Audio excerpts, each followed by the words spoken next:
ಇವ್ನು ಯಾರೋ RCB fan ಇದ್ದಂಗಿದ್ದಾನಲ್ಲ. RCB ಟಿ ಶರ್ಟ್ ಹಾಕೊಂಡು ವ್ಯಾಪಾರ ಮಾಡ್ತಾ ಇದ್ದಾನಂದ್ರೆ ಇವ್ನು ಹೆಂಗನ ಮಾಡಿ ಬಗ್ರ ಮಾಡೋಣ.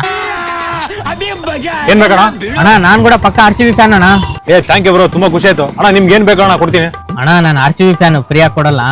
ಅಣ್ಣ ನೀನ್ RCB ಫ್ಯಾನ್ ಮೇಲೆ ನಾ ಫ್ರೀ ಕೊಡೋರಂಗಿರ್ತೀನ. ಅಣ್ಣ ಮಸ್ಕಾ ಬಂದ್ಬೇಕು. ಅಣ್ಣ ತಗೊಳ್ಳಿ. ಥ್ಯಾಂಕ್ಸ್ ಅಣ್ಣ. ಅಣ್ಣ ಟೇಸ್ಟ್ ಹೆಂಗೈತಣ್ಣ? ಅಣ್ಣ ಟೇಸ್ಟ್ ಸೂಪರ್ ಆಗೈತೆ ಅಣ್ಣ. ನಿನ್ ತರ ಟೇಸ್ಟ್ ಯಾರು ಕೊಡಂಗಿಲ್ಲ. ಥ್ಯಾಂಕ್ ಯು ಅಣ್ಣ, ಥ್ಯಾಂಕ್ ಯು ಅಣ್ಣ. ಅಣ್ಣ ಬಿಲ್ ಎಷ್ಟಾಯ್ತಣ್ಣ? ಅಣ್ಣ ಬೇರೆಯವ್ರಿಗಾದ್ರೆ ಜಾಸ್ತಿ ತಗೊಂತೀನಿ, ನೀನ್ RCB ಫ್ಯಾನ್ ಅಲ್ಲ, ಜಸ್ಟ್ 100 ರೂಪಾಯಿ ಅಷ್ಟೇ ಅಣ್ಣ. ಅಣ್ಣ ಆಗಿದೆ ನೋಡು. ಅಣ್ಣ ಗುರಾಶ್ ನೋಡ್ತಿದ್ದಿ? ಅಲ್ಲಲ್ಲಿ CSK ಟೀಮ್ ವಾಲ್ ಪೇಪರ್ ಇಟ್ಕೊಂಡು RCB ಅಂತ ಎಲ್ಲ ನೀನು. ಅಣ್ಣ ಡಯಡ್ RCB ಫ್ಯಾನ್ ಅಣ್ಣ ನಾನು. ಅಣ್ಣ ಒಂದ್ ನಿಮಿಷ ಇಲ್ಲಿ ಬಣ. ಅಲ್ಲಲ್ಲಿ ನೀನು ಚೆನ್ನೈ ಫ್ಯಾನ್ ಆಗಿ RCB ಅವ್ರು ಫ್ರೀ ಕೊಡ್ತಾರೆ ಅಂತೇಳಿ ಉದ್ರಿ ತಿಮ್ಮ ಬರ್ತೀನಿ ಅಲ್ಲ ಕಳ್ಮಣೆ ಮಗ. ಅಣ್ಣ ತಪ್ಪಾಯ್ತಣ್ಣ, ತಪ್ಪಾಯ್ತಣ್ಣ. ಇಲ್ಲ ಅಣ್ಣ ಇಲ್ಲ.